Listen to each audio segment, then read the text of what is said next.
Olá, meus amados irmãos, graça e paz da parte do nosso Senhor e Salvador Jesus Cristo. Amém? Que Deus abençoe a cada um nessa manhã, domingo, dia 10 de maio de 2020. A nossa escola dominical ainda exclusivamente virtual. Esse domingo é um domingo especial porque nós celebramos nele o Dia das Mães. E o nosso abraço vai especialmente para cada mamãe que cumpre um papel abençoado e abençoador na vida da família como instrumento da graça de Deus sobre as nossas vidas. Não há como não lembrar de Paulo falando aos Filipenses, no capítulo 1, no versículo 3, onde ele diz, ali no contexto da igreja de Filipos, mas agora eu digo aplicado à vida de cada uma das irmãs que é mãe, não deixe de dar graças a Deus todas as vezes que me lembro de vocês.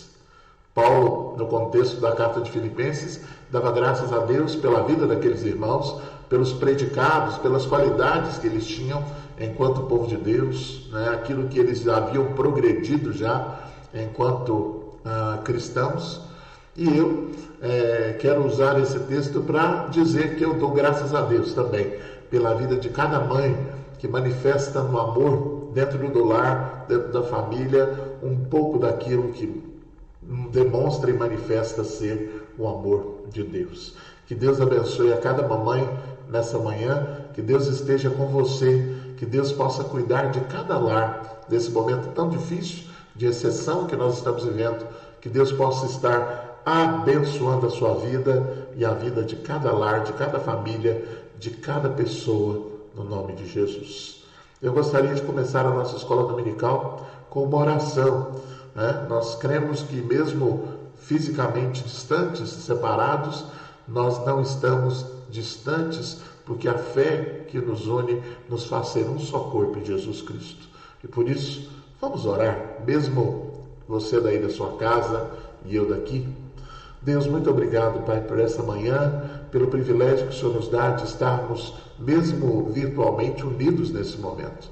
Sabemos da dificuldade que é estar separados enquanto corpo de Cristo, mas sabemos que não estamos literalmente separados, embora distanciados fisicamente, porque somos unidos a Ti, ó Pai. Abençoe a cada família, a cada lar, Deus, a cada mamãe nessa manhã, e que o Senhor seja glorificado, bendito e exaltado sempre, porque nós queremos simplesmente e somente louvar o Teu nome, porque sabemos que o Senhor tem cuidado de nós e que todas as coisas têm cooperado para o nosso crescimento e para a glória do Teu nome. E por isso nós oramos agradecidos por tudo, no nome de Jesus. Amém. Aleluia. Como é bom poder saber que Deus nos ouve, que Deus está próximo a nós, e principalmente em momentos difíceis como os nossos. E por isso, por saber que Ele está cuidando de absolutamente tudo, eu gostaria de convidar agora os nossos irmãos Abner e Ana Clara para cantar um louvor musical ao nosso Deus. Bom dia, irmãos. Vamos louvar o Senhor com uma música?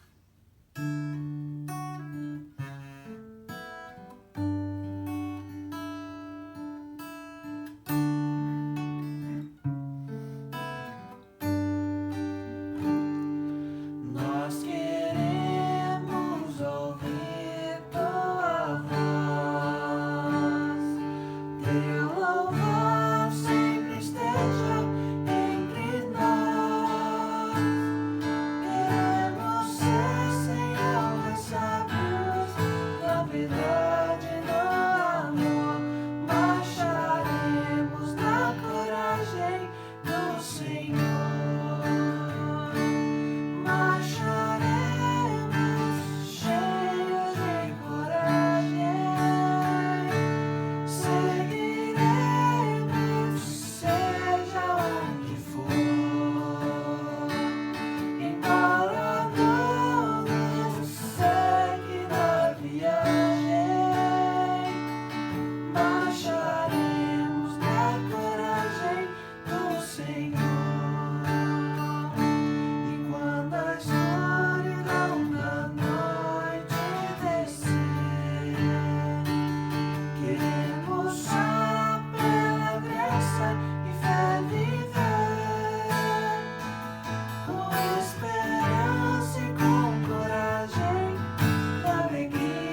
Aleluia! Marcharemos sim com coragem, porque Deus está adiante de nós. E por isso nós podemos confiar na palavra do Deus que não pode mentir e que está cuidando de nós em todo o tempo. Vamos estudar a Bíblia, conforme, obviamente, é o nosso objetivo enquanto escola dominical. E hoje, de forma especial, iniciando uma série de falar sobre família. Né? Nós somos povo de Deus, nós somos família no sentido humano, quando Deus nos une, pai e mãe, para que forme uma família, mas no sentido amplo, nós que cremos família de Deus, adotados no corpo de Cristo. E por isso, hoje, eu gostaria de que nós estivéssemos meditando no texto de Romanos, capítulo 12, do versículo 9 até o versículo 21. Vou dar um tempinho para você abrir aí. Romanos, capítulo 12, Romanos 12, do 9 até o 21.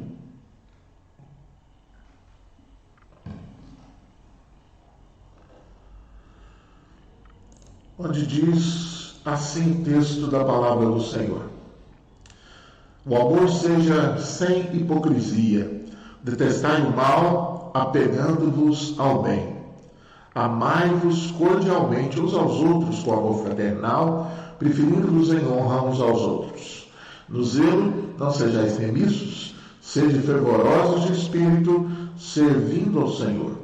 Regozijai-vos na esperança, sede pacientes na tribulação, na oração perseverantes. Compartilhai as necessidades dos santos, praticai a hospitalidade. Abençoai os que vos perseguem, abençoai e não amaldiçoeis. Alegrai-vos com os que se alegram e chorai com os que choram. Tende o mesmo sentimento uns para com os outros. Em lugar de seres orgulhosos, condescendei com o que é humilde. Não sejais sábios aos vossos próprios olhos. Não torneis a ninguém mal por mal. Esforçai-vos por fazer o bem perante todos os homens. Se possível, quanto depender de vós, tende paz com todos os homens.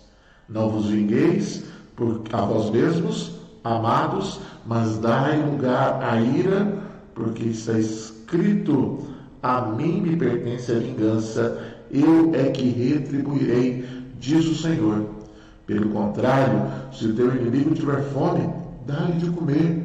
Se tiver sede, dá-lhe de beber, porque fazendo isso, amontoarás brasas vivas sobre a sua cabeça. Não te deixeis vencer do mal, mas vence o mal com o bem. Romanos, capítulo 12, versículos 9 até o versículo 21. E queridos, nós estamos no mês de maio, como eu disse, um mês onde nós celebramos a família, né? Sabemos que família é um propósito de Deus desde o Jardim do Éden. Deus uniu homem e mulher para serem uma só carne e a partir daí formar família, né? Esse é um tempo de refletir sobre o que nós precisamos fazer por nossa família. Um tempo de avaliação, e esse tempo é sempre muito bom. O que nós temos feito pela nossa vida familiar? O que nós temos feito de nossa vida familiar? Quais têm sido as ações que temos praticado em prol dos nossos queridos? Quando eu era criança, eu recebi muitos conselhos da minha saudosa mãe. Um dos muitos deles foi escrito em uma cartinha que nós aqui em casa temos guardado conosco. A Adelina guarda essa carta. E dentre os conselhos que estava nessa carta, um me chama muita atenção. Dizia assim: busque sempre a Deus. Quando minha mãe escreveu isso, ela nem de perto tinha um conhecimento de Deus que mais tarde, pela misericórdia do Altíssimo, ela veio a ter. Um dia minha mãe se encontrou com Jesus, mas foi muito posterior a esse evento.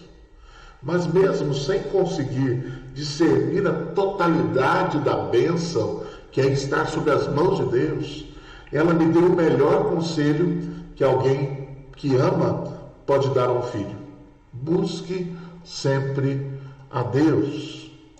E queridos, em Provérbios capítulo 11, versículo 14, nós lemos que na multidão dos conselheiros está a segurança ou a sabedoria.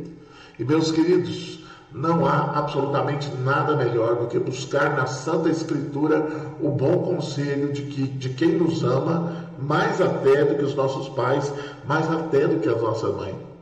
E nessa oportunidade, nessa manhã, eu gostaria de meditar com vocês sobre os conselhos de Deus, para que a nossa família seja abençoada, para que a nossa vida seja abençoada. E o primeiro desses conselhos está lá no versículo 9, que diz assim: o amor seja sem hipocrisia, detestai o mal, apegando-vos ao bem. Olha que importante isso. O amor seja sem hipocrisia. O que Paulo está dizendo é que nós precisamos ter um amor genuíno, um amor de verdade, né? Algumas traduções dizem o amor seja genuíno ou sem falsidade. E aqui é a mesma palavra que é traduzida por hipocrisia, né? Algumas versões dizem o amor seja não fingido, enfim. As traduções são várias. Mas o que nós podemos traduzir aqui de forma efetiva em todas as variações linguísticas é que o nosso amor não use uma máscara. Nós estamos num tempo em que todos nós precisamos usar máscaras para sair às ruas, para poder exercer alguma função em via pública. Mas o que Paulo está dizendo para nós é que o amor ele não pode ter uma máscara, uma cobertura. Etimologicamente, entretanto, o hipócrita, ele nada mais é do que um ator. O ator é aquele que finge, aquele que representa um papel. E o que Paulo está dizendo é que o amor do crente tem que ser como ele deve ser, sincero. Não um ator, alguém que interpreta um papel. O amor cristão precisa ser autêntico, genuíno, sem fraude. Nossa família precisa estar alicerçada nessa verdade, meus irmãos. Olha o que diz o texto de 1 João, capítulo 3, no versículo 18. Filhinhos, não amemos de palavra nem de língua, mas de fato e de verdade. E esse é o primeiro conselho que a Bíblia nos deixa nessa manhã. Amemos de fato e de verdade. Essa é uma realidade que nós precisamos ter. E por isso nós precisamos de amor de verdade no seio da nossa família. Só que Deus, através do apóstolo Paulo, nos diz que nós precisamos de muitas outras coisas que vão além. E Deus nos diz agora que além de amor sem fingimento, nós precisamos odiar o mal e nos apegar ao bem. Olha a segunda parte do versículo 9. O amor seja sem hipocrisia, detestai o mal, apegando-vos ao bem. Queridos, esse é um duplo conselho aqui que Deus nos dá. Primeiro, detestai. Essa palavra significa repelir, significa rejeitar, ou seja, não deixar que se aproxime, afasta de você. E nós devemos fazer tudo isso com o mal. Depois de repelido o mal, nós precisamos então nos apegar ao bem. Olha o que ele diz: detestai o mal e apegar ao bem, isso é, atrair, aproximar o bem. Quando alguém se afasta do mal, só lhe resta o caminho de fugir para o bem, apegando-se a esse mesmo bem. Esse é um conselho maravilhoso para nós. E Paulo continua, guiado pelo Espírito Santo, nos dando conselhos.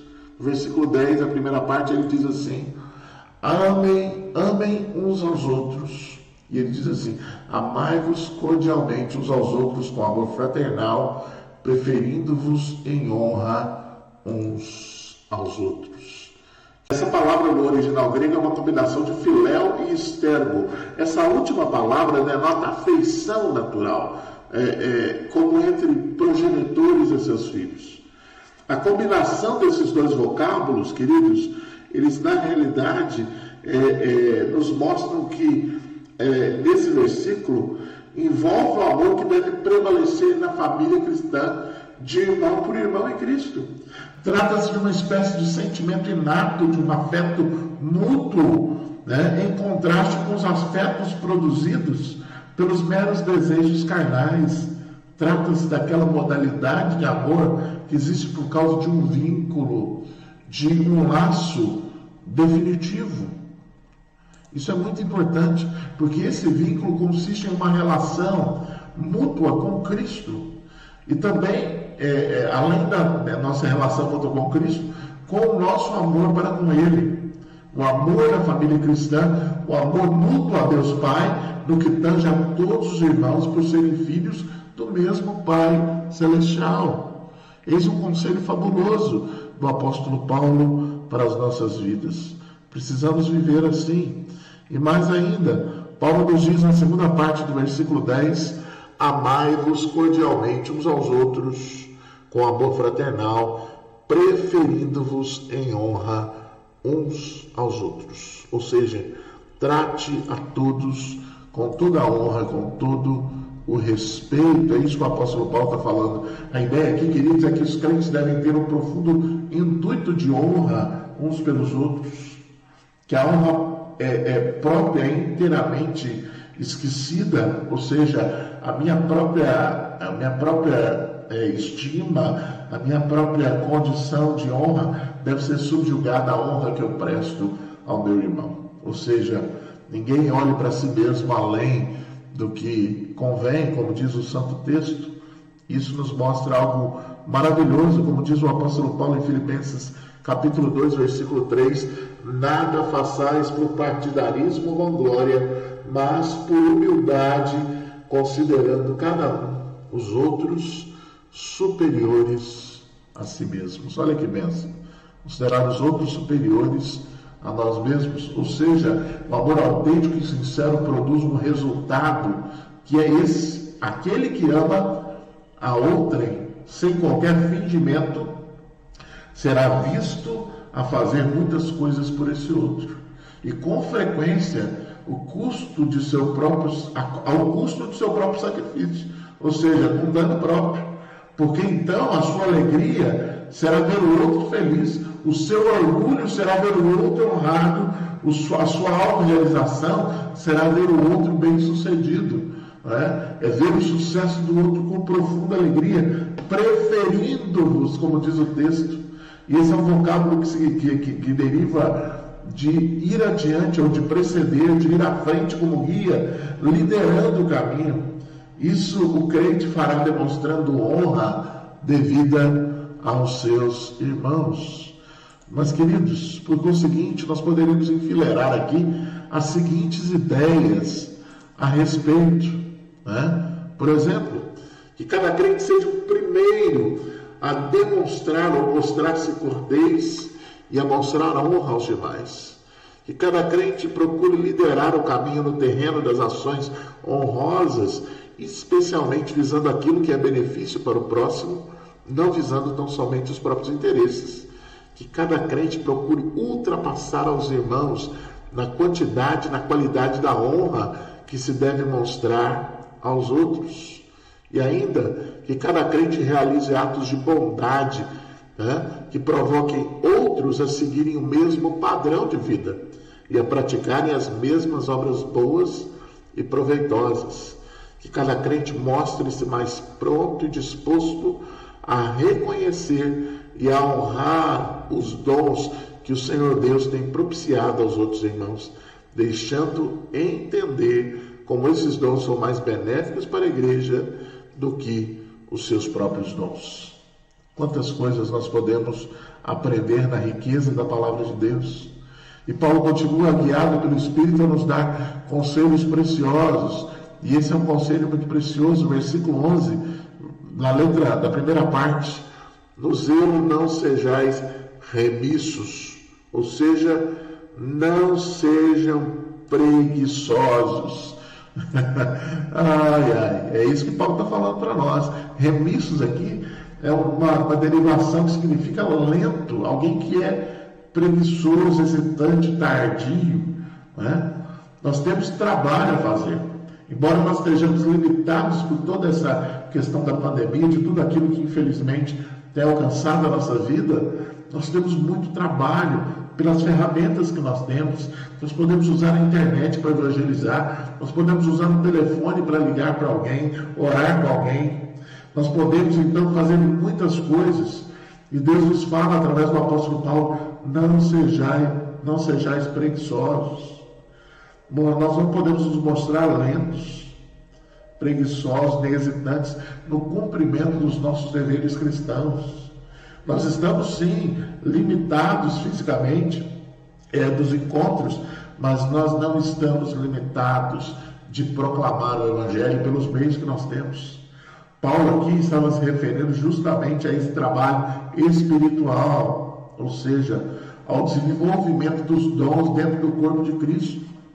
Isso é algo que todos nós temos a fazer.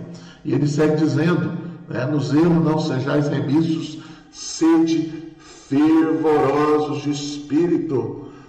Isso é algo maravilhoso que Paulo diz.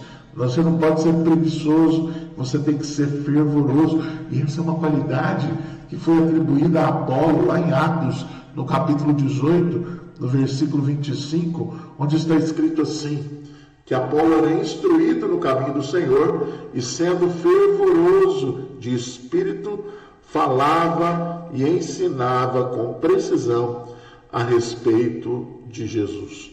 Olha só, Apolo era alguém que era um grande conhecedor, um grande orador, alguém que, de onde até a palavra apologeta, deriva, alguém que defende a fé, que tem essa desenvoltura na exposição das ideias. Dizia aqui que ele falava e ensinava com precisão a respeito de Jesus, mas era fervoroso de espírito. A vida cristã, ela não é meramente uma vida que precisa se ater à palavra. É óbvio que a palavra de Deus é a regra de fé e de prática para as nossas vidas, é a luz para o nosso caminho, diz assim o próprio Salmo 119, não podemos mudar isso, mas a letra, ou seja, o conhecimento da palavra de Deus sem a ação do Espírito Santo, não funciona, não adianta, porque conhecer a palavra até o nosso inimigo conhece. Nós precisamos conhecer, ensinar com toda precisão e sermos fervorosos de espírito. E Paulo contempla aqui justamente essa realidade. O ideal cristão é o fervor do espírito, que só pode ocorrer mediante um relacionamento com o Espírito Santo, que é a fonte de todo fogo, de todo fervor. Sem o Espírito, a alma não tarda a esfriar a um estado que dificilmente pode cumprir os elevadíssimos alvos do Evangelho. Por isso, nós precisamos buscar o fervor do Espírito Santo, segundo o que a Bíblia diz que é isso para as nossas vidas. E Paulo continua dizendo, no versículo 12, sejam alegres. Olha o que diz aqui: regozijai-vos na esperança, sede pacientes na tribulação, na oração perseverantes. Regozijai-vos na esperança. Querido irmão e irmã, nós, diante daquilo que está à nossa volta, diante de tudo aquilo que está nos acontecendo, o Espírito Santo nos dá a condição de nós não ficarmos perturbados com isso, inquietos. Nós não, enquanto cristãos, temos o poder, pelo Espírito que nos dá, de não estarmos perturbados com as tragédias, com as enfermidades, com as derrotas, com a própria morte. Porquanto entendemos que todas essas ocorrências pertencem ao mundo temporal que eventualmente nós haveremos de deixar para trás. No dia 7, na quinta-feira, eu perdi um grande amigo. Perdi é uma palavra de dizer, porque na realidade eu não perdi nada, porque eu sei muito bem onde ele está. Foi meu professor de seminário, reverendo José João de Paula, querido amigo, homem fervoroso, missionário, pastor dos missionários da Igreja Presbiteriana do Brasil, um grande exemplo de fé, de vida cristã, de labuta teológica, de estudo bíblico. E ele partiu para a glória de forma repentina, um infarto fulminante.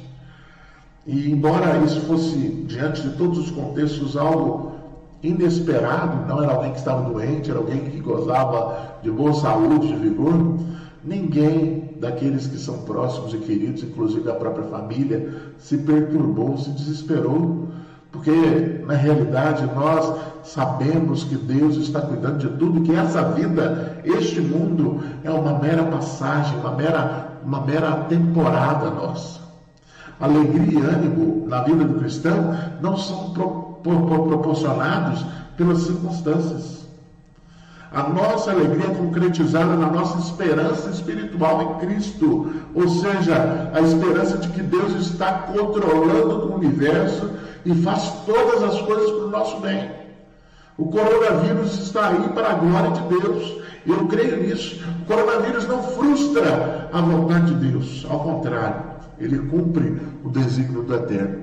E por isso todas as coisas continuam cooperando para o bem daqueles que amam a Deus. E o crente, ele não fica perturbado. E Paulo diz para nós: estejam alegres, regozijai-vos na esperança. E ele diz ainda: sejam pacientes na tribulação. Paciência no sofrimento, meus irmãos. Regozijai-vos na esperança. Sede pacientes na tribulação. Ou seja, Jesus não prometeu a ninguém uma vida sem problemas, uma vida sem lutas, uma vida sem dificuldades. Jesus, inclusive, disse em João 16:33, no mundo tereis aflições. Esse é um adágio, essa é uma promessa geral. No mundo, vocês cristãos, vocês discípulos, terão aflições. Talvez, diante de um mundo triunfalista como o nosso, essa seja uma palavra de derrota. Como assim? Eu sigo o Rei dos Reis, o Senhor dos Senhores, como eu posso ter aflições no mundo? Mas Jesus diz: vocês terão, como eu tive, mas tem de bom ânimo, porque eu venci. Eu venci o mundo. Eu venci aquilo que meu Pai me deu a cumprir. Eu cumpri. A vida é difícil. Há uma escritora chamada Lia Luft, que ela diz que viver é subir a escada, uma escada rolante, tentar subir pelaquela que desce. A vida é assim, a vida é dificuldade, nadar contra a corrente. A vida cristã, em especial, não é uma colônia de férias. A vida cristã, em especial, ela se mostra profundamente mais complicada, mais difícil, porque nós não estamos numa redoma de vidro, nós não estamos imunes, como alguns triunfalistas abestalhados que nós temos por aí, que dizem que crente não pega coronavírus. Crente pega qualquer coisa. Mas a diferença do cristão para aquele que não crê é de que, ainda que eu ande pelo vale da sombra da morte, eu não temerei mal algum, porque eu sei que Deus está cuidando de nós. E por isso, Paulo diz: regozijai-vos na esperança, sede pacientes na tribulação, e por fim, ele diz: na oração, perseverantes. Aleluia! Perseverar em oração. Os cristãos devem perseverar em oração, porque é na oração que, em termos de angústia e perseguição, como igualmente em todas as situações da vida, os cristãos encontram lugar e consolo, bem como ajuda divina. Deus deseja moldar a nossa vida através da oração. Nós não vamos mudar 1 milímetro do que Deus é. Tem alguns que dizem que você vai mudar os planos de Deus pela oração. Não vai. Qual de vós, por mais ansioso que esteja, pode mudar um côvado ao curso da sua vida? Mas nós sim. Nós precisamos de mudança. Nós fatalmente seremos transformados, mudados se nós orarmos. E a continuação da oração é uma necessidade. E por isso nós precisamos seguir o conselho de Paulo em 1 Tessalonicenses 5,17. Orai sem cessar. A vida cristã, e esse é um conselho para nós, enquanto família: ore sem cessar.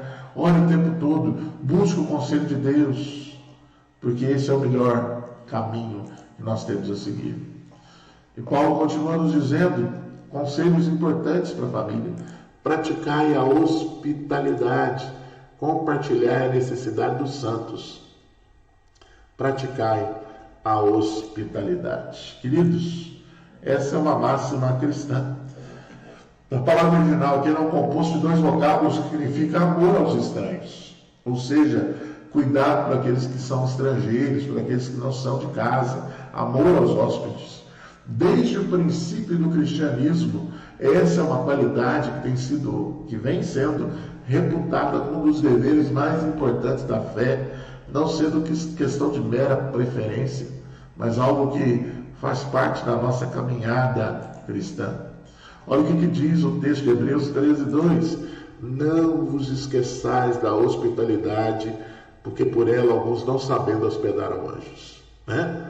Segundo o texto do Gênesis 18, Abraão hospedou anjos, né? A viúva lá em 1 Reis 17 hospedou o profeta Elias, e Elias, a presença dele abençoou a vida daquela família.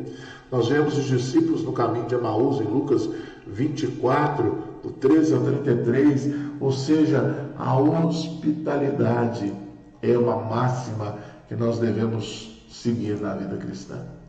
Na prática de compartilhar das necessidades dos santos e da hospitalidade, nós fortalecemos a nossa família, nós ensinamos aos nossos filhos a não serem egoístas, como essa geração, de forma geral, tem se mostrado. E por isso o apóstolo Paulo segue nos aconselhando, no versículo 14, abençoai os que vos perseguem, abençoai e não amaldiçoeis. Olha que interessante, queridos. Abençoai e não amaldiçoeis. A palavra traduzida por abençoar aqui significa falar bem de, né? Ser bem dizer alguém. O amaldiçoar é próprio do homem carnal, mas a bênção é realmente uma atitude divina. Por isso esse elevado alvo só pode ser atingido pela alma que vai sendo moralmente transformada segundo a imagem de Cristo. A vontade humana nossa é pagar o mal com o mal. Não é assim? Quando alguém fecha a gente no trânsito, a gente não tem vontade de falar, oh, abençoado, Deus abençoe, a gente quer xingar a pessoa, a gente quer brigar. Porque essa é a natureza humana que está atrelada ao nosso estado de pecado, né? Nós somos salvos, nós somos redimidos em Cristo, se cremos em Cristo, mas o pecado continua assediando a nossa vida enquanto estamos aqui. Mas em Cristo nós conseguimos dar o bem em troca do mal, abençoar aqueles que nos prejudicam. Só em Cristo isso é possível. E por isso Paulo continua nos aconselhando aqui: alegrai-vos com os que se alegram e chorai com os que choram. Queridos, essa é uma prática que nós vivemos na comunhão do corpo de Cristo, né? Nós, enquanto cristãos, de fato, nós demonstramos alegria, vivemos alegria, né? Vivemos alegres em poder ver que o irmão, que a pessoa querida, que o nosso irmão em Cristo está sendo abençoado. Mas, infelizmente, é muito mais fácil, na maioria das vezes, chorar com os que choram do que se alegrar com aqueles que se alegram, né? Porque a natureza do pecado muitas vezes traz inveja, sentimentos não nobres. E por isso Paulo traz à tona para nós aqui: alegrem-se com os que se alegram, chorai com os que choram. Ou seja, a bênção da vida do meu irmão é minha bênção. Eu sou parte desse corpo, né? Eu costumo dizer que aquele dedinho do pé pequenininho que a gente encontra os móveis no escuro do quarto de madrugada com ele é tão importante para o corpo, embora imperceptível, até que nós batamos ele em algum móvel, de que se ele sofrer, o corpo todo sofre. Se aquela unha daquele pé encravasse, você vai sentir um incômodo no corpo todo. E por isso, a metáfora do corpo de Cristo, de sermos uma unidade, é de alegrar com aqueles que se alegram, porque a bênção dele abençoa a mim. Chorar com aqueles que choram, porque o choro, o pranto dele afeta a mim, porque nós somos um povo em Cristo. E Paulo segue dizendo, né, no versículo 16: tende o mesmo sentimento uns para com os outros. Em lugar de seres orgulhosos, condescendei com o que é humilde. Não sejais sábios aos vossos próprios olhos. Tende o mesmo sentimento uns para com os outros, né? Nós muitas vezes achamos que somos santos no sentido de perfeição humana. Somos santos porque a palavra santo quer dizer separado. Somos separados pelo mérito do Cordeiro. Mas por muitas vezes as demonstrações práticas da nossa vida são profundamente carnais. Somos carnais, né? E por isso nós precisamos seguir o conselho que Paulo nos dá aqui, esse conselho precioso: tende o mesmo sentimento um para com os outros, em lugar de ser desorgulhosos, condescendem com o que é humilde. É isso que Deus tem para nós. Quão difícil deve ter sido para certos indivíduos destacados na história se misturar com pessoas de classes inferiores. Não é assim que a história nos mostra? Mas a vantagem, a bênção de ser igreja, queridos, é que não há judeu, nem grego, nem escravo, nem liberto, nem homem, nem mulher, somos todos um em Cristo. Não tem ninguém melhor do que ninguém. E essa é uma das grandes bênçãos da cristandade. Somos todos irmãos. Não tem ninguém melhor do que ninguém. E por isso, Paulo segue nos aconselhando no versículo 17: não pague o mal por mal, a ninguém torneis, ou não torneis a ninguém mal por mal. Esforçai-vos por fazer o bem perante todos os homens. Queridos, o amor cristão, ele naturalmente não deve tornar o mal pelo mal. No entanto, nós precisamos vigiar a respeito disso. Como eu disse, a nossa natureza ela é muito propícia, muito pronta para que no impulso nós possamos agir assim. Esforçai-vos por fazer o bem perante todos os homens é o conselho da palavra de Deus para a nossa vida. E o que eu digo sempre é que crente, cristão, ele não faz inimigos, porque ele é um pacificador. Ele é alguém que tem que buscar a concórdia. É óbvio que isso quer dizer que você é um bobo, as pessoas vão pisar em você, não é isso. Mas se você não é alguém que milita pela contenda, que vai ao encontro de uma confusão, não. Você é aquele que tenta apaziguar, que tenta as vias suasórias para resolver as questões. E por essa razão, não há vida saudável, não há casamento saudável, não há família saudável, não há igreja saudável sem relacionamentos saudáveis. E não há, por sua vez, relacionamentos saudáveis sem o exercício do perdão. Essa é uma palavra que nós conhecemos tão bem, mas que muitas vezes é tão difícil de ser vivida na prática, não é verdade?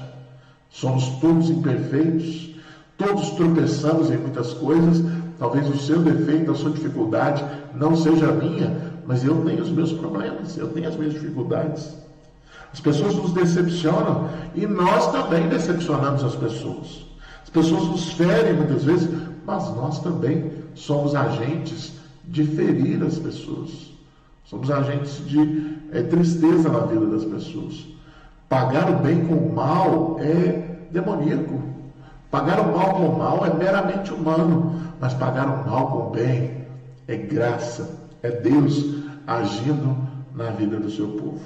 E por isso, o apóstolo Paulo continua nos dizendo no versículo 18: se possível, quanto depender de vós, tende paz com todos os homens. Faça o possível para ter paz com todos. A tendência é que nós não façamos isso. Mas Paulo diz, no que depender de você, tenha paz com todos os seres humanos. Conselhos abençoados. Quantas famílias estão aí com laços quebrados, porque a falta de perdão, a falta de dar o braço a torcer, como diz, Precisamos fazer isso. Precisamos dar o braço a torcer. Em vez de retaliar, nós precisamos procurar uma oportunidade para fazer o bem a quem me fez mal. Peça a oportunidade a Deus para demonstrar a essa pessoa que você é diferente. Peça a Deus o privilégio de não apenas fazer o bem, mas também de sentir o amor sincero pela pessoa que fez mal a você. É difícil quando alguém nos faz mal, nós desejarmos bem e além, intentarmos e botarmos o bem em prática. Aqueles que são filhos de Deus, o Deus da paz, tem como o nosso irmão mais velho, o primogênito, o unigênito de Deus, o príncipe da paz. E por isso nós pedimos suplicar, orar a Deus para que Ele nos ajude diante disso. O cristão não é um gerador de conflitos. Ele não é um encrenqueiro, não deve ser um criador de problemas. O crente precisa ser da paz. É óbvio que todos nós temos as nossas nuances de temperamento. Mas isso não é desculpa também. Tem gente que fica, mas pastor, eu sou assim. Eu nasci assim, eu sou sempre assim. Parece aquela música, né? Eu nasci assim, eu cresci assim, você sempre assim. Não, você nasceu assim, mas o Espírito Santo que habita em você vai concluir essa obra até o dia de Cristo Jesus. Aquele que começou a obra em vós há de concluí-la até o dia de Cristo Jesus. E por isso, no versículo 19, Paulo diz assim: nunca se vingue, não vos vingueis a vós mesmos, amados, mas dai lugar à ira, porque isso é escrito: a mim me pertence a vingança, eu é que retribuirei, diz o Senhor. Queridos, a vingança humana é como se fosse uma apropriação indébita. Ela não pertence a mim, ela pertence a Deus. Administrar vingança na minha própria mão é conspirar contra a atribuição que é de Deus. A palavra de Deus insistentemente proíbe a vingança. Vingança significa ser vencido pelo inimigo a quem você permite incitá-lo a pagar na mesma moeda pelos impulsos do mal. A Bíblia fala de um personagem muito conhecido de nós, que é José. José foi odiado e vendido pelos seus irmãos. José, no entanto, num outro momento, num encontro, nesse reencontro com seus irmãos, perdoou e demonstrou isso de forma dupla. Primeiro, José deu a eles o melhor da terra, e segundo, dando a seu filho primogênito o nome de Manassés, cujo significado é Deus me fez esquecer. Ou seja, José ergueu um monumento vivo de perdão e mostrou que a vingança não é o melhor caminho. José é um paradigma, um modelo maravilhoso para nós. E por isso, Paulo continua dizendo que aquele que tiver fome, nós precisamos dar comida a ele. Olha o que diz o versículo 20. Pelo contrário, se o teu inimigo tiver fome, dá-lhe de comer. Se tiver sede, dá-lhe de beber. Porque fazendo isso, amontoarás brasas vivas sobre a sua cabeça. Queridos, o perdão, ele não é apenas o cancelamento da dívida, mas é a restauração do favor. Devemos não apenas deixar de revidar, mas também ajudar e socorrer o nosso inimigo. Devemos dar-lhe pão se ele tiver fome, devemos dar-lhe água se ele tiver sede, devemos envergonhá-lo não com a nossa truculência, mas com a nossa bondade. Devemos vencê-lo não com as nossas armas, mas com os nossos gestos de misericórdia. Essa é uma atitude que a gente pode observar como uma atitude de bondade nos permite esperar resultados benéficos. Ao invés de vingança, como recompensa, aqueles que nos fizeram mal recebem, o texto diz, brasas vivas sobre as suas cabeças, a fim de conduzi-los ao arrependimento. O texto diz assim: amontoarás brasas vivas sobre a sua cabeça. Possivelmente Paulo aqui estava se referindo ao ritual egípcio, no qual o homem dava pública demonstração de arrependimento, levando à cabeça uma bacia cheia de brasas de carvão e brasa. A sensação provocada pelo calor dessas brasas vivas, figurava a dor do arrependimento, ardente como um fogo interior a queimar a consciência. Agostinho de Hipona, lá no século IV, diz a esse respeito o seguinte: são as chamas requeimantes da vergonha, as quais os homens sentiram quando, depois de maltratarem os crentes, são bem tratados por eles. Olha o que diz a versão, a nova tradução na linguagem de hoje, o mesmo versículo. Pois assim você o fará queimar de remorso e vergonha. Quando você faz o bem para aquele que te fez o mal, você vai fazer essa pessoa queimar de vergonha. Puxa vida, eu fiz tudo que é mal para essa pessoa só faz bem para mim. Sabe, querido, as nossas ações na vida cristã inteira devem ser assim, porque as nossas ações, a nossa vida visam unicamente glorificar a Deus e conduzir pessoas aos pés de Jesus. Essa é a nossa missão, esse é o nosso trabalho. E por isso, no versículo 21, Paulo diz assim: vençam o mal com o bem. Não te deixes vencer do mal, mas vença o mal com o bem. Através do princípio do amor, tanto para com os amigos como para os inimigos também, o mal pode ser vencido. O bem pode vencer e realmente vencerá finalmente o mal, contanto que seja devidamente aplicado. O bem é um poder mais forte, é um fogo mais quente do que o mal, e pode consumir e derrotar todo o mal quando nós colocamos em prática. Nós não podemos permitir que nós sejamos vencidos pelo mal que foi praticado contra nós, sendo levados à vingança e à injúria, como normalmente as pessoas fazem. Nós precisamos, como disse Sêneca, derrota aos males aquele que é teimosamente bom, vinciet maios pertinax bonitas. Vence os males aquele que é insistentemente ou teimosamente bom. Faça isso. E para concluir, meu amado irmão, todos nós desejamos ter uma família abençoada, uma vida abençoada. Todos nós desejamos ter uma igreja mais abençoada. Claro, mas nem sempre estamos dispostos para que isso aconteça ao ouvir o conselho de Deus, que traz consigo a receita para que isso se dê. Deus hoje nos chama a ouvir a sua palavra, o seu conselho sobre a nossa vida e colocá-la em prática.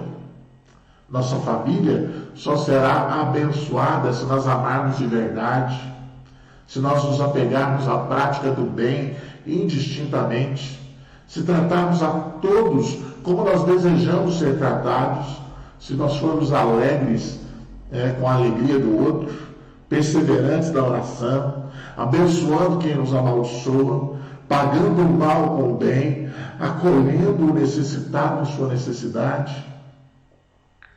Se queremos uma família abençoada de fato, nós precisamos lançar mão do mais eficaz método pedagógico, que é a prática. E Deus nos chama à prática de boas obras para a glória do seu nome, para a bênção do nosso lar. Jesus diz assim, lá em Mateus 7:24, assim todo aquele que ouve essas minhas palavras e as pratica, será comparado a um homem sábio que construiu a sua casa sobre a rocha. Que ele seja glorificado através das nossas famílias, que ele seja bendito e exaltado, querido, que ele possa reinar absolutamente no controle de todas as coisas das nossas vidas. E eu queria orar por você, já finalizando a nossa escola dominical. Esses conselhos são maravilhosos, mas muitas vezes são bem difíceis de botar em prática. É verdade. Nós somos humanos, somos passíveis de erro, pecadores, e por isso nós precisamos suplicar a Deus que venha ao nosso encontro. Quero orar pela sua família, pela sua vida, quero orar também por cada mamãe, que Deus esteja abençoando a sua vida, mãe, nesse Dia das Mães. Como disse o apóstolo Paulo no texto que lemos no início de Filipenses 3, toda vez que eu me lembro de vocês, eu dou glória a Deus. Vocês são bênçãos sobre as nossas vidas. A minha mamãe terrena, no dia 18 desse mês, fará 19 anos que partiu para a morada celestial. Graças a Deus, partiu conhecendo e crendo em Jesus. Mas agora, eu tenho cada mãe da igreja também, como um pouco minha mãe também. Deus abençoe a cada um de vocês, a cada uma de vocês. Quero orar pelos aniversariantes do mês de maio também, que Deus possa abençoar a todos de forma prodigiosa, de forma maravilhosa, de forma misericordiosa. Vamos orar? Ó Deus, nós te agradecemos, Pai, por essa manhã, pelos conselhos santos da Tua Palavra sobre a nossa vida. Sabemos, ó Pai, que não foram os conselhos do Senhor sobre a nossa vida, nós fatalmente iríamos perecer. Sabemos que a direção da Tua Palavra é tudo aquilo que nós precisamos, da ação do Teu Espírito, para que a nossa vida seja bem sucedida. Abençoe cada família, cada lar, Pai, para que nós vivamos os conselhos da Tua Palavra. Abençoe cada mamãe também, ó Pai, nesse Dia das Mães, para que todas sejam abençoadas por Ti. Abençoa, ó Pai, cada um dos aniversariantes do mês de maio, para que todos eles sintam-se abraçados, apesar de não podermos abraçar agora. Que o abraço do Senhor esteja com eles. consolo, a alegria do céu esteja com cada um. E que o Senhor esteja abençoando a todos nós, no nome de Jesus. E que o amor de Deus, o nosso eterno Pai, que a graça maravilhosa do Cristo vivo de Deus e que as consolações ternas do Espírito Santo esteja com cada um daqueles que nos ouve e com todo aquele que está espalhado pela face da terra, que confessa o teu nome como o único Senhor e Salvador, hoje e sempre. Amém. Que Deus te abençoe, querido irmão, e se Deus quiser, nós nos encontramos logo mais às 19 horas no nosso culto de adoração a Deus. Fiquem na paz do Senhor.